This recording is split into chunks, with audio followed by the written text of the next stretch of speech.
Now, Rowan decides that he's going to break into the camp at the southern entrance. Well, Gabrielle and Lorcan, they're over in the east, and on Rowan's signal, they'll create a diversion so that Rowan can slip into camp.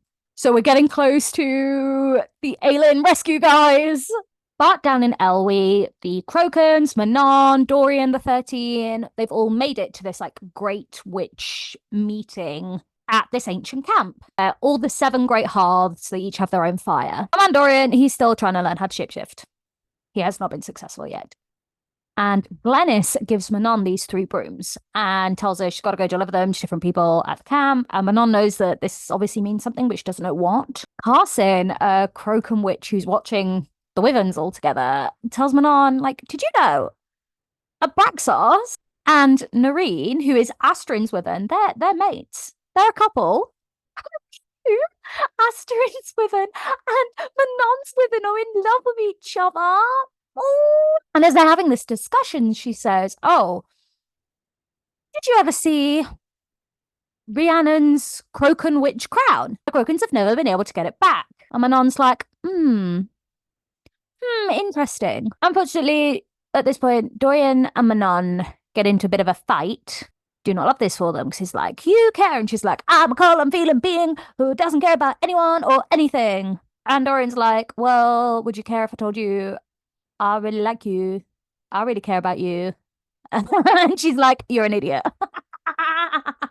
It's so Manon. They go to bed, obviously angry. And when Dorian wakes up, he has managed to shapeshift just a little bit, because his eyes are brown. They're not blue right now. Yay for him! But while this goodness is happening, Aelin is still in her box. She has been moved to this campsite with Cain, and Cain is planning to torture Aelin by burning her with fire. And she's figured out that she might be able to get Cain to kill her by accident and just kind of end this suffering. So Rowan hears a message from the Lady of Light telling him, man, you better hurry the F up right now. Time is a-wasting. And this causes Rowan to break into camp early. He's got that feeling. He's like, oh no, something really bad is about to happen. So man breaks protocol, doesn't go with the plan, and breaks in ahead of time. Meanwhile, Aelin starts goading Ken. She says that everyone in the camp's calling him spineless. And he loses it and he hits her. He unlocks her from like a table she's trapped down on, and he grabs her face and tries to shove it into the fire. But Homegirl hits him and goes to leg it out the tent, and he grabs her. And my man Fenris, who is still, there, he's trapped in his wolf form, does everything he can to fight against the Blood Oath. Now, if he manages to beat the Blood Oath, it will kill him, but he doesn't care. His brother's dead. He just wants to protect his friends. So he does. He manages to break the Blood Oath and he attacks Cain, which just severs his Blood Oath completely. So Cain and Fenris, they're fighting in the tent, while Aelin, she grabs like a burning poker from the fire to break the chains on her feet and legs it out the tent. Our homegirl escapes. She starts fighting soldiers, but she's heading in the opposite direction to Rowan. But she's heading towards Lorcan. Like 10 soldiers, they all surround her, but she's fighting them. She heads and she gets to Lorcan. And actually, the fact that it's Lorcan that gets her. Oh, I can't cry now. We've got so much to get through, but oh my god, it's a lot. Rowan and Gavriel, they head into that camp. Okay, and they get to the tent and they see that Cain and Fenris are all bloody and messed up. Fenris is just slowly dying. But Rowan, my man, he's got a one-track mind. He's like, Gavriel, pick him up. Pick up Cain, heal him, put him on that table. And Gavriel's like, ooh, okay, I will. So they chain Cain to the table that Aelin was being tortured on. And we cast our minds back to Heir of Fire, where Aelin said that if Rowan ever whipped her, she would tear the skin from his body. And we cast our minds back to this because Rowan remembers it too. And Cain has been whipping his wife.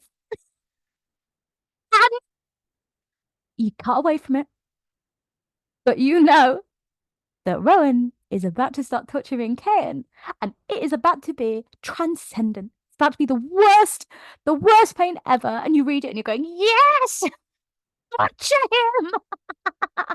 Yes!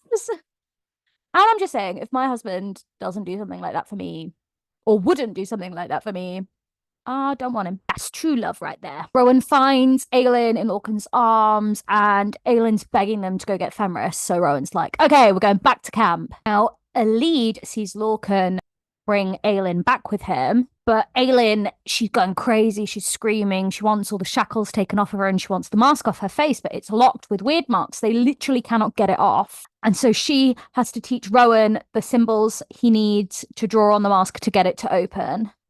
And it's at this point they realize that Aelin does not have a single scar on her body anymore. That they are all gone. And this group of people who know her so well know what that means to her. Like something very, very important to Aelin is now lost. She doesn't have that anymore. Maeve has taken this from her. And your heart breaks because she's upset and she's crying and she's screaming and you're like, oh no, my baby. This is just the start of things getting bad. All of the scars from Endovia, from the moment she and Rowan became Karanam, from her oath to Nehemia, from her fight with Babi Yellowlegs, they're just all gone. Even her tattoo is gone. Nasty, nasty, nasty. But even in her like messed up state, Aelin goes to Fenris, who they've brought with them, and he's dying. And she says, look, take the blood oath. Take a blood oath to me. And he does. And her first command is that he better live. She saves his life with the blood oath because she owes him that. He's been her friend. He did what he could to save her. And so she's like, swear the blood oath. I will never treat you like Maeve did. And she uses it to save his life. Babies, my poor tortured babies. And it's then that the little folk appear and they ask them to follow. Like they can take them on a little secret path. And they lead them to a safe place with a fire and a stream and this really great lake. And Aelin lays down to sleep. And at this point, she hasn't said a single word to Rowan yet. And my man is hurting for her. Meanwhile, we're shifting back a lot between groups, but we have to. This big is humongous. There's a lot going on. Dorian's been trying to learn to shift. It took him 3 days to figure out how to make his eyes blue again, so it's not going speedily. Now, turns out Manon and all of the witches that are gathered together, they make it to Elwë too late. Like loads and loads of Crochan witches have been killed down there. So Manon starts digging. And she and the 13 all say, no, look, we will bury every single one of these witches. And the Crocans are gagged. They're like, wow, okay. That's very kind of them.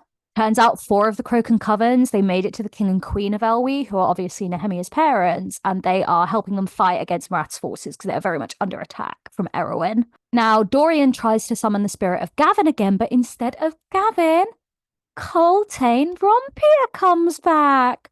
She's a ghost and she says she's forbidden from telling him anything about what the afterlife is like and who else is there with her. But she confirms for him the final key that is in Marath now, because the keep's the only place that Erwin can have it and keep it safe. But she advises him, look, Dorian, you need to go and get that key, but you better get in, grab it, and get out. Because if you don't, they're going to put another collar on you. You're too valuable. And with this knowledge, Dorian finally shapeshifts and he turns into a raven. He's a bird. And when Manon sees that he's a bird and he can finally shapeshift, she knows that he is about to leave. Like, he's going to leave. He's going to go to Marath. He's going to start his mission to basically kamikaze himself and save the world. Meanwhile, in Terrasen, Aegean and all the armies, they're fighting Marath's forces. And it has been like 3 days of continual fighting. The soldiers are like, why isn't Aelin Galathinius helping any of us and setting stuff on fire? And Aegean suggests that everyone retreat up to Paranth, which we've heard of before, because Alede is, by rights, the next lady of Paranth. It's Alede's home. So they're at the point already where Aegean is thinking, we better retreat. We better back off right now. We are not in a good place to be fighting these people. When Lysandra comes and finds Aegean, she shifts back into her human form because Homegirl's been a snow leopard a lot of the time when she's not being Aelin. And this is where they have their big, iconic fight scene because Adian just lets rip about how stupid the plan is, how stupid Lysandra is for going along with it, how none of it's going to work because the people need Aelin. They need Aelin, they need her firepower. None of this is going to work. It's all been for nothing. Lysandra should have told him what was going on. She basically betrayed the group by going along with Aelin's self-sacrificing plan. And he is really, really mean to Lysandra. Like, he throws her out into the snow. He calls her a whore. It's bad. This is the moment most people just go off of Adium. But as much as it is awful, I'm calling Lysandra with her past a whore. 100% uncool, 100% not okay. He should be judged fully for that. I do understand how Adian's feeling. You know, he's out there on the front line. His men are complaining and having a go at him, and it is undermining the idea of Aelin Galathinius being this savior that he's built her up to be, that he knows she is. Homeboy's just, he's struggling. And he takes out on Lysandra. Is that fair? No, but I do also think Adian has a point. We then shift back across the sea to Wendelin, where we find out that the reason Aelin isn't chatting to Rowan and she's not really engaging anybody is because she thinks this could still be a dream. Like, it's too good to be true. But the little folk, they're like, no, Aelin, this is real. You're out now. This isn't another mind trick from Maeve. This is legit. He came and he saved you, because she'd given up hope. She was literally at the point of thinking, I told him not to come, but I hope he does. But now I'm worried that he listened to me and he's never coming. And that's it. I'm just here on my own. But Homegirl should never have doubted. Of course, Rowan was coming for her. Of course, he wasn't going to do what she said. And as she comes to accept, oh my God, maybe this thing that I've been dreaming of for months, it's finally come true. Rowan comes over and he's like, babe, I just want to let you know, I remembered what you told me you would do to me if I ever whipped you. So I did that to Cain, and then I chopped off his head, and then I burnt it. And Aelin's like, maybe I am alive. Maybe this is real. Because that's a very Rowan thing to do. And Maeve didn't necessarily know all of these things. Oh my God, my husband. Aelin finds out that she's been gone for over 2 months, like 2 months and 3 days. And a boat appears on the lake that they're by, and it's being pulled by like 2 figures under the water. And they find out that the little folk have kind of figured out a way that Aelin and the group can escape without Maeve or anyone else finding them.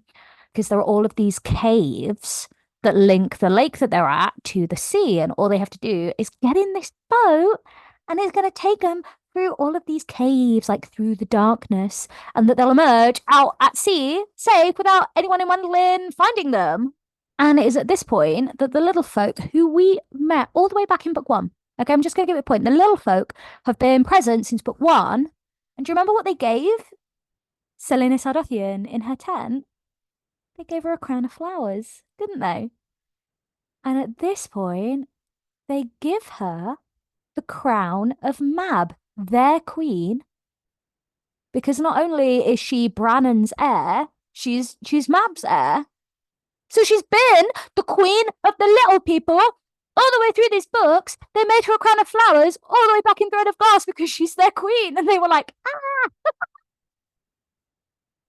So back in book 1, when that was the moment, I thought, this girl, something else is afoot, okay? That first crown handed to her, it was legit. She's their queen of the little people. Aelin's a fairy queen. So this is their plan. They're going to get in this boat, and we finally get Alid and Lorcan talking. Like, Alid and Lorcan, it's been not great up until this point, because I told you Alid can hold a grudge, and this is the proof of that. She's not been talking to him. She's actually been treating him like shit. And Lorcan, he's just grovel, wait for an opportunity to explain myself. And here is the opportunity.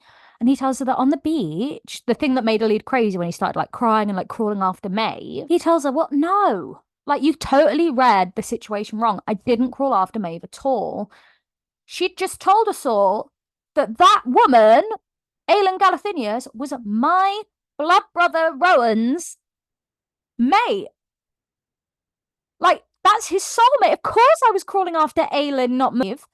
How could you think that I cared more about Maeve than I cared about Aelin? Like, Rowan's mate, your best friend and queen. Like, you misread me so wrong. I messed up by summoning Maeve. I admit that. But I did not like pity, grovel, crawl, cry after her. And Elite's like, oh, still mad at you though.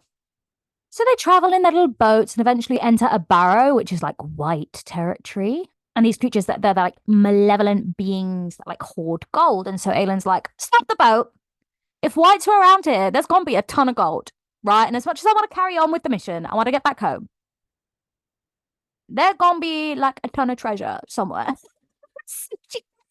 And just goes wandering into the caves. Fenris, Rowan, and Gabriel, they all jump out the boat and start following her, like, wait! Lorcan stays in the boat with her lead. And they all do find a cave full of treasures. They start taking as much of it as they can back to the boat. Homegirl gonna be rich. AF. And as they're doing this, Fenris shifts back into like his Fae form for the first time. Homeboy has been a wolf for months at this point, and he hugs Aelin, gives her a cuddle, and he tells Gabriel and Rowan what happened to Connor and what Maeve made him do, and they're all like, oh, mate, nah. So sorry. As they're there going through all the gold, Aelin finds these two rings, and she takes one and puts it on her hand, and she finds one for Rowan and puts it on his hand, and they're going to be their wedding bands. And she gives him that, and Rowan just like looks down at the ring, and he looks at her and is like, I'm gonna give you another tattoo, and it's gonna be the best tattoo you've ever seen in your life because I love you. You are the perfect woman. I adore you. And you realize she's not okay. Like, put it nicely, she's not okay. She is acting like everything is good and just trying to move on with all of her normal swagger, but she's not okay inside. Meanwhile, we find out that Erwin's army, it's taken 5 days to get to Aniel, but it's there now. And like the rest of Kale's family, they've fled ahead of time. It's just his dad there who's refusing to leave and is going to make a stand. And Kale's father lets Kale know that he's figured out Irene's pregnant, that there's going to be a new heir to the Westfall name imminently because Irene keeps touching her belly. So we get that nice little reminder just on the eve of war that Irene is pregnant again and that there is a lot at stake. Back with the witches, Manon decides that she's going to reach out to Petra Blue Blood. Yeah, I think it's Petra Blue Blood, whose life she saved back when they were playing Capture the Flag, because she's going to ask Petra if her coven of witches and the Blue Bloods, if they will side with the 13 and Team Good Guys in the upcoming war. They're meant to be on Errow's side, but Manon's like, I feel like Petra might not vibe with that. Now, Manon sees Dorian talking to the ghost of Coltane. And she fights with him about the fact that he's going to go to Marath. Like, that's stupid. Marath is a bad place. Manon has been there. She knows exactly how bad it is. She doesn't want Dorian going there. So she sets him a task to prove that he is up to heading to Marath. She's like, I want you to use your magic to transform into something and sneak into the Ferrying Gap and tell me who's there. Tell me who is where Petra is right now. Which I love that Manon is kind of dictating what Dorian can and cannot do. He's a literal king. And she's like, I don't care. I don't care who you are. You're not doing something stupid, Dorian. Turns out that Aelin and that part of Team Galathinius, they've made it out to sea. So they are clear of Wendelin and they are heading back over to our guys in Terrasen. And Aelin and Rowan talk properly for the first time about the fact that they are mates, because we had that reveal at the end of Empire of Storms and they haven't spoken since. And obviously Aelin's known for ages, but Rowan's only just found out. And I love them so much. I love them so much. They deserve all the happiness in the world. Now, Aelin confronts Lorcan and is like, man, I cannot trust you. You summoned Maeve, got me tortured for 2 months. You are clearly a snake. So unless you swear a blood oath to me, your ass is never setting a foot in Terrasen ever again for the rest of time. Which means that you will never, ever, ever, ever, ever see a lead. Because a lead is a lady of Terrasen. She is coming with me. And unless you swear a blood oath, you're not coming to Terrasen, man. And so Homeboy's like, okay, I'll swear a blood oath. I promise I will never betray you. I will give my life in service to you. And 100% he has said yes because of the Elite factor. And she won't talk to him.